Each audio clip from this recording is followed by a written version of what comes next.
السلام عليكم ورحمة الله وبركاته. الحمد لله رب العالمين.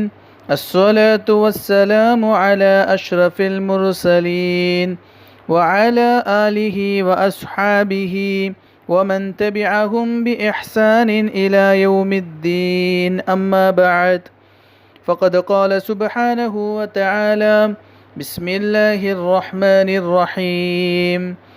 يا أيها الذين آمنوا كتب عليكم الصيام كما كتب على الذين من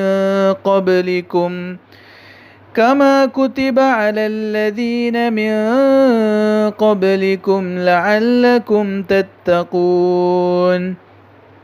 وقال النبي صلى الله عليه وسلم: الصيام جنة أو كما قال عليه الصلاة والسلام. പരിശുദ്ധമായ റമദാൻ മാസം എന്നുള്ളത് നോമ്പിൻ്റെ മാസമാണ്. റമദാൻ മാസത്തിൽ നോമ്പ് നോൽക്കുക എന്നുള്ളത് ഓരോ വിശ്വാസിയുടെ മേലും നിർബന്ധമായ കാര്യമാണ്. നബി തങ്ങൾ സല്ലല്ലാഹു അലൈഹി വസല്ലം ഇസ്ലാമിൻ്റെ പ്രധാന സ്തംഭങ്ങളിൽ പരിചയപ്പെടുത്തിയ കാര്യമാണ് റമദാൻ മാസം വന്നു കഴിഞ്ഞാൽ നോമ്പ് നോൽക്കുക എന്നുള്ളത്. അഥവാ ഒരു കെട്ടിടത്തിന് തൂണില്ല എങ്കിൽ ആ കെട്ടിടം ബലഹീനമാവുന്നത് പോലെ പരിശുദ്ധമായ റമദാൻ മാസത്തിലെ ഫറലാക്കപ്പെട്ട നോമ്പ് നോക്കാത്തവരെ സംബന്ധിച്ചിടത്തോളം അവരുടെ ഇസ്ലാം വളരെ ബലഹീനമാണെന്ന കാര്യം ഈ ഹദീസിലൂടെ നബി തങ്ങൾ സല്ലല്ലാഹു അലൈഹി വസല്ലം അറിയിച്ചിരിക്കുകയാണ്. റമദാൻ മാസം ആയിക്കഴിഞ്ഞാൽ നിങ്ങൾ ഫറലാക്കപ്പെട്ട നോമ്പ് നോറ്റുകൊള്ളുക, നിങ്ങൾക്കത് നിർബന്ധമാണെന്ന കാര്യം പരിശുദ്ധ ഖുർആനിലൂടെ അല്ലാഹു സുബ്ഹാനഹു വ തആല അറിയിച്ചിരിക്കുകയുണ്ടായി. അതുകൊണ്ട് ഇസ്ലാമിൽ വലിയ സ്ഥാനം വഹിക്കുന്ന ഒരു ഇബാദത്താണ് നോമ്പ് എന്നുള്ളത്. ആ നോമ്പ് നോൽക്കേണ്ടത് പരിശുദ്ധ റമദാൻ മാസത്തിലാണ്. റമദാൻ മാസത്തിലെ നോമ്പാണ് ഫറലാക്കപ്പെട്ട നോമ്പ് എന്നുള്ളത്. നോമ്പ് ഇത്രയും ശ്രേഷ്ഠമായ, ഇത്രയും ഗൗരവമായി അല്ലാഹു സുബ്ഹാനഹു വ തആല കൽപ്പിച്ച ഇബാദത്തായതുകൊണ്ട് തന്നെ ആ നോമ്പ് നോൽക്കുന്ന ആളുകൾ അള്ളാഹുവിൻ്റെ അടുക്കൽ വലിയ സ്ഥാനമുള്ളവരാണെന്നും അവർക്ക് ധാരാളം മഹത്വങ്ങളുണ്ട് എന്ന കാര്യവും പരിശുദ്ധ ഖുർആനിലൂടെയും ഹദീസുകളിലൂടെയും നമുക്ക് മനസ്സിലാക്കാൻ പറ്റുന്ന കാര്യമാണ്. 7ാമത്തെ റമദാൻ ക്ലാസ്സിൽ അഥവാ കഴിഞ്ഞ ക്ലാസ്സിൽ റമദാൻ മാസത്തിൻ്റെ 5 പ്രധാനപ്പെട്ട പ്രത്യേകതകൾ, മഹത്വങ്ങളെ പറ്റി നാം മനസ്സിലാക്കി. ഇന്നത്തെ ക്ലാസ്സിൽ ഇൻഷാ അല്ലാഹ് നോമ്പുകാരുടെ പ്രധാനപ്പെട്ട മഹത്വങ്ങൾ, 7 പ്രധാനപ്പെട്ട നോമ്പുകാരുടെ പ്രത്യേകതകളാണ് നാം മനസ്സിലാക്കാനായി പോകുന്നത്. ഒരു നോമ്പുകാരനെ സംബന്ധിച്ചിടത്തോളം ആ നോമ്പുകാരൻ്റെ ഏറ്റവും വലിയ ഭാഗ്യമാണ്, അവൻ്റെ ഒരു മഹത്വമാണ്. ആ നോമ്പുകാരൻ നോക്കുന്ന നോമ്പിന് കണക്കില്ലാതെ പ്രതിഫലം അള്ളാഹു നൽകുന്നതാണ്. മറ്റെല്ലാ അമലുകളിൽ നിന്നും നോമ്പിനുള്ള പ്രത്യേകതയും അതുതന്നെയാണ്. ഒരു നോമ്പുകാരനെ സംബന്ധിച്ചിടത്തോളം അവൻ ചെയ്യുന്ന ബാക്കി എല്ലാ അമലുകളുടെയും പ്രതിഫലം അള്ളാഹു നിശ്ചയിച്ചിട്ടുണ്ട്. നമസ്കാരമാണെങ്കിലും സക്കാത്താണെങ്കിലും എല്ലാ അമലുകൾക്കും അള്ളാഹു നൽകുന്ന പ്രതിഫലങ്ങൾ നിശ്ചയിക്കപ്പെട്ട പ്രതിഫലങ്ങളാണ്. പക്ഷേ നോമ്പിനെ സംബന്ധിച്ച് അല്ലാഹു സുബ്ഹാനഹു വ തആല പറയുകയുണ്ടായി, നോമ്പിൻ്റെ പ്രതിഫലത്തിന് യാതൊരു കണക്കുമില്ല. അഥവാ ആ പ്രതിഫലം എന്നുള്ളത് ഒരു മനുഷ്യന് സങ്കല്പിക്കുന്നതിനും അപ്പുറമുള്ള പ്രതിഫലമാണ്. ഇമാം ബുഖാരി റഹ്മത്തുള്ളാഹി അലൈഹി റിവായത്ത് ചെയ്യുന്ന ഹദീസിൽ ഈ കാര്യം കാണാൻ സാധിക്കും. എല്ലാ അമലുകൾക്കുമുള്ള പ്രതിഫലം അല്ലാഹു നിശ്ചയിച്ചിട്ടുണ്ട്. പക്ഷേ നോമ്പിൻ്റെ പ്രതിഫലം എന്നുള്ളത് അത് അല്ലാഹു നൽകുന്ന പ്രതിഫലമാണ്. അഥവാ ആ പ്രതിഫലത്തിൻ്റെ വലുപ്പത്തെ പറ്റിയും ആ പ്രതിഫലത്തിൻ്റെ വണ്ണത്തെ പറ്റിയും അല്ലാഹു സുബ്ഹാനഹു വ തആല ആ ഒരു ഹദീസിലൂടെ അറിയിച്ചിരിക്കുകയാണ്. അതുകൊണ്ട് തന്നെ നോമ്പുകാരനെ സംബന്ധിച്ചിടത്തോളം കണക്കില്ലാത്ത പ്രതിഫലം വാരിക്കൂട്ടാൻ പറ്റിയ അവസരമാണ് റമദാൻ മാസത്തിലെ ഫറലാക്കപ്പെട്ട നോമ്പ് എന്നുള്ളത്. നോമ്പുകാരൻ്റെ 2ാമത്തെ ഏറ്റവും വലിയ പ്രത്യേകതയായി ഹദീസുകളിൽ കാണാം, പാപങ്ങളിൽ നിന്നും നോമ്പുകാരൻ സംരക്ഷിക്കപ്പെടുന്നതാണ്. ഇമാം ബുഖാരി റഹ്മത്തുള്ളാഹി അലൈഹി റിവായത്ത് ചെയ്യുന്ന ഹദീസിൽ കാണാം, നബി തങ്ങൾ സല്ലല്ലാഹു അലൈഹി വസല്ലം അരുളി, നോമ്പൊരു പരിചയാണ്. എല്ലാ പാപങ്ങളിൽ നിന്നും നരകത്തിൽ നിന്നും അവനെ സംരക്ഷിക്കുന്ന പരിചയാണ് നോമ്പ് എന്നുള്ളത്. ഒരാൾ നോമ്പ് നോക്കുകയാണെങ്കിൽ അവൻ പാപങ്ങളിൽ നിന്നും സംരക്ഷിക്കപ്പെടുന്നതാണ്. നരകത്തിൻ്റെ തീയിൽ നിന്നും ആ നോമ്പ് അവനെ സംരക്ഷിക്കുന്നതാണ്. ഇങ്ങനെ പാപകർമ്മങ്ങളിൽ നിന്നും സംരക്ഷിക്കപ്പെടാനുള്ള ഭാഗ്യം നോമ്പുകാരൻ ലഭിക്കുന്നതാണ്. ആ പാപകർമ്മങ്ങളിൽ നിന്നും സംരക്ഷിക്കപ്പെടുന്നത് കൊണ്ട് തന്നെ നരകത്തിൻ്റെ കത്തിക്കാളുന്ന തീയിൽ നിന്നും ശിക്ഷകളിൽ നിന്നും അവൻ സംരക്ഷിക്കപ്പെടുന്നതാണ്. നോമ്പുകാരൻ്റെ 2ാമത്തെ ഏറ്റവും വലിയ പ്രത്യേകതയാണ് ഈ നോമ്പ് കാരണമായി പാപകർമ്മങ്ങളിൽ നിന്നും അവൻ സംരക്ഷിക്കപ്പെടും. ഒരു പരിച പോലെ പാപങ്ങളിൽ നിന്നും നോമ്പ് അവനെ രക്ഷിക്കുന്നതാണെന്ന് നബി തങ്ങൾ സല്ലല്ലാഹു അലൈഹി വസല്ലം പഠിപ്പിച്ചു തന്നു. നോമ്പുകാരൻ്റെ 3ാമത്തെ ഏറ്റവും പ്രധാനപ്പെട്ട പ്രത്യേകതയാണ് നോമ്പുകാരൻ അല്ലാഹു സുബ്ഹാനഹു വ തആല വലിയ മഹത്വം നൽകിയിട്ടുണ്ടെന്ന കാര്യം. അതുകൊണ്ട് തന്നെ അല്ലാഹു സുബ്ഹാനഹു വ തആല നോമ്പുകാരൻ്റെ വായുടെ ഗന്ധത്തിന് പോലും വലിയ മഹത്വം കൽപ്പിച്ചിട്ടുണ്ട്. ഇമാം ബുഖാരി റഹ്മത്തുള്ളാഹി അലൈഹി റിവായത്ത് ചെയ്യുന്ന ഹദീസിൽ കാണാം, ഒരു നോമ്പുകാരൻ്റെ വായിൽ നിന്നും വരുന്ന ഗന്ധമെന്നുള്ളത് കസ്തൂരിയേക്കാൾ അള്ളാഹുവിൻ്റെ അടുക്കൽ സുഗന്ധമുള്ളതും പ്രിയങ്കരമായതുമാണ്. നോമ്പുകാരൻ്റെ വായിൽ നിന്നും വരുന്ന ആ ഒരു ഗന്ധത്തിന് പോലും അള്ളാഹു ഇത്രയും സ്ഥാനം നൽകിയിട്ടുണ്ട് എങ്കിൽ നോമ്പുകാരന് എത്ര വലിയ സ്ഥാനമാണ് അള്ളാഹുവിൻ്റെ അടുക്കൽ എന്നുള്ളത് നാം ചിന്തിച്ചാൽ മതി. ഇവിടെ നോമ്പുകാരൻ്റെ വായുടെ ഗന്ധത്തിനെ അള്ളാഹു പുകഴ്ത്തി പറഞ്ഞുകൊണ്ട് നോമ്പുകാരൻ്റെ മഹത്വം എന്താണെന്ന് അള്ളാഹു സുബ്ഹാനഹു വ തആല അറിയിച്ചിരുകയാണ്.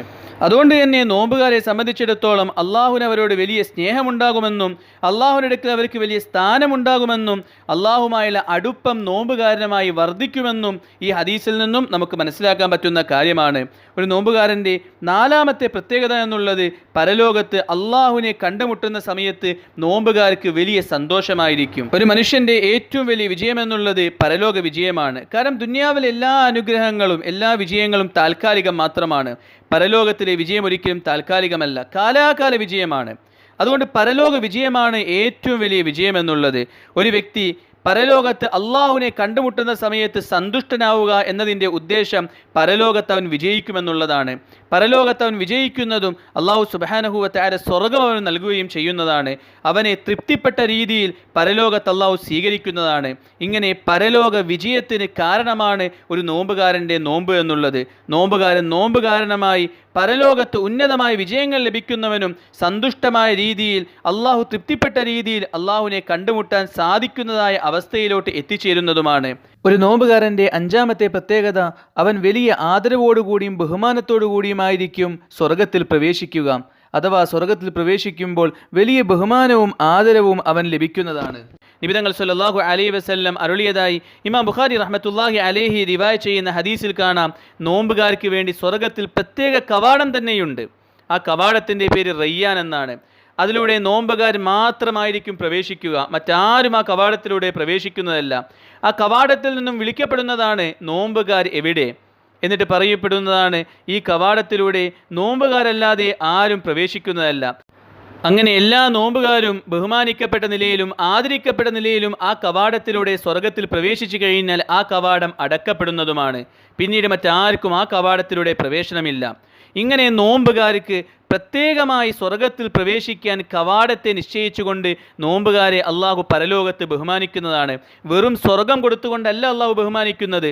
സ്വർഗത്തിൽ അള്ളാഹുവിന് വേണ്ടി നോമ്പ് നോറ്റവർക്ക് പ്രവേശിക്കാൻ പ്രത്യേക കവാടമുണ്ടാകുന്നതാണ്. ഇത് അവർക്ക് അള്ളാഹു നൽകുന്ന ആദരവാണെന്ന് നാം മനസ്സിലാക്കേണ്ടതുണ്ട്. ഇങ്ങനെ സ്വർഗത്തിൽ പ്രവേശിക്കുമ്പോൾ പോലും ആദരവ് നൽകിക്കൊണ്ട് അള്ളാഹു സുബ്ഹാനഹു വ തആല നോമ്പുകാരെ പ്രത്യേകമാക്കുകയാണ്. നോമ്പുകാരുടെ ആറാമത്തെ പ്രത്യേകത എന്നുള്ളത് അവരുടെ ദുആക്കൾക്ക് വലിയ സ്വീകാര്യത അള്ളാഹുവിൻ്റെ അടുക്കൽ ഉണ്ടാവുന്നതാണ്. ഇമാം തിർമിദി റഹ്മത്തുള്ളാഹി അലൈഹി റിവായത്ത് ചെയ്യുന്ന ഹദീസിൽ കാണാം, നബി തങ്ങൾ സല്ലല്ലാഹു അലൈഹി വസല്ലം അരുളി, ഒരു നോമ്പുകാരൻ നോമ്പ് തുറക്കുമ്പോൾ ചെയ്യുന്ന ദുആ, ആ ദുആ ഒരിക്കലും അള്ളാഹു തട്ടിക്കളയുന്നതല്ല. ഇത്രയും സ്വീകാര്യമായ ദുആയാണ് നോമ്പുകാരൻ്റെ ദുആ എന്നുള്ളത്. അള്ളാഹു സുബ്ഹാനഹു വ തആല സന്തോഷത്തോടുകൂടി നോമ്പുകാരൻ്റെ ദുആയെ സ്വീകരിക്കുന്നതാണ്. അതുകൊണ്ട് നോമ്പ് നോൽക്കുന്ന ആളുകളെ സംബന്ധിച്ചിടത്തോളം അവരുടെ ആവശ്യങ്ങൾ പറയാനുള്ള അവസരമായി ആ നോമ്പിൻ്റെ സമയത്തെ അവർ കാണേണ്ടതുണ്ട്. ആഗ്രഹങ്ങൾ, ആവശ്യങ്ങൾ, ബുദ്ധിമുട്ടുകൾ എല്ലാം അള്ളാഹുവിന് മുമ്പിൽ പറയാനുള്ള അവസരമായി നോമ്പുകാരൻ അവൻ്റെ നോമ്പ് നോറ്റിട്ടുള്ള സമയത്തെ കാണേണ്ടതുണ്ട്. ഇങ്ങനെ തള്ളപ്പെടാത്ത സ്വീകരിക്കപ്പെടുന്ന ദുആക്കൾ നോമ്പുകാരൻ്റെ പ്രത്യേകതയിൽപ്പെട്ടതാണ്. ഏഴാമതായി നോമ്പുകാരൻ്റെ പ്രധാനപ്പെട്ട പ്രത്യേകതയാണ് അവൻ്റെ പാപങ്ങൾ മാപ്പാക്കപ്പെടുമെന്നുള്ളത്. നോമ്പ് നോക്കുന്നത് കാരണമായി അള്ളാഹുവിന് വേണ്ടി പ്രതിഫലം ആഗ്രഹിച്ചുകൊണ്ട് നോമ്പ് നോൽക്കുന്ന വ്യക്തികളെ സംബന്ധിച്ചിടത്തോളം അവരുടെ മുൻകഴിഞ്ഞ പാപങ്ങൾ അള്ളാഹു മാപ്പാക്കി കൊടുക്കുന്നതാണ്. ഇമാം ബുഖാരി റഹ്മത്തുള്ളാഹി അലൈഹി റിവായത്ത് ചെയ്ത ഹദീസിൽ നിന്നും ഈ കാര്യം മനസ്സിലാക്കാൻ സാധിക്കുന്നതാണ്. അതുകൊണ്ട് നോമ്പുകാരൻ്റെ പ്രത്യേകതയാണ് അവൻ്റെ നോമ്പ് കാരണം അള്ളാഹുവിന് വേണ്ടി എടുത്തതായ പ്രതിഫലം ആഗ്രഹിച്ചുകൊണ്ട് എടുത്തതായ നോമ്പ് കാരണം മുമ്പ് ചെയ്തതായ എല്ലാ പാപങ്ങളെയും അള്ളാഹു മാപ്പാക്കി കൊടുക്കുന്നതാണ്. ഒരു വ്യക്തിയെ സംബന്ധിച്ചിടത്തോളം പരലോക വിജയത്തിന് അടിസ്ഥാനപരമായ കാര്യമാണ് പാപങ്ങൾ ഇല്ലാതിരിക്കുക എന്നുള്ളത്. പരലോകത്തിൻ്റെ പരാജയത്തിന് കാരണമാവുന്ന ഒരു കാര്യമാണ് പാപങ്ങൾ വർദ്ധിക്കുക എന്നുള്ളത്. എല്ലാ പാപങ്ങളെയും മാപ്പാക്കിപ്പിക്കാൻ, എല്ലാ പാപങ്ങളും അള്ളാഹു പുറത്തു തരാനുള്ള പ്രധാനപ്പെട്ട ഒരു കാരണമാണ് അള്ളാഹുവിന് വേണ്ടി പ്രതിഫലം ആഗ്രഹിച്ചുകൊണ്ട് നോമ്പ് നോൽക്കുക എന്നുള്ളത്. അതുകൊണ്ട് തന്നെ നോമ്പുകാരനെ സംബന്ധിച്ചിടത്തോളം അവൻ അള്ളാഹുവിന് വേണ്ടി നോമ്പ് നോൽക്കുന്നത് കാരണമായി അവൻ്റെ എല്ലാ പാപങ്ങളും മാപ്പാക്കപ്പെടുമെന്നുള്ളത് നോമ്പുകാരൻ്റെ പ്രത്യേകതയായി ഹദീസുകളിൽ കാണാൻ സാധിക്കുന്ന കാര്യമാണ്. അതുകൊണ്ട് നോമ്പുകാരൻ എന്നുള്ളത്, അള്ളാഹുവിന് വേണ്ടി നോമ്പ് നോൽക്കുന്ന ആളുകൾ അവർ വലിയ മഹത്വമുള്ളവരാണ്. ധാരാളം മഹത്വങ്ങൾ, ധാരാളം പ്രത്യേകതകൾ നോമ്പുകാർക്ക് മറ്റുള്ളവരെക്കാൾ ഉള്ളതായി ഹദീസുകളിലൂടെ നമുക്ക് മനസ്സിലാക്കാൻ പറ്റുന്നതാണ്. അതിലേറ്റവും പ്രധാനപ്പെട്ട 7 പ്രത്യേകതകളാണ് ഇവിടെ പറഞ്ഞിട്ടുള്ളത്. അള്ളാഹു സുബ്ഹാനഹു വ തആല ഈ മഹത്വങ്ങൾ ലഭിക്കുന്ന നോമ്പുകാരിൽ നമ്മളെ ഉൾപ്പെടുത്തുമാറാകട്ടെ. വാഖിറു ദഅവാന അനിൽ ഹംദുലില്ലാഹി റബ്ബിൽ ആലമീൻ.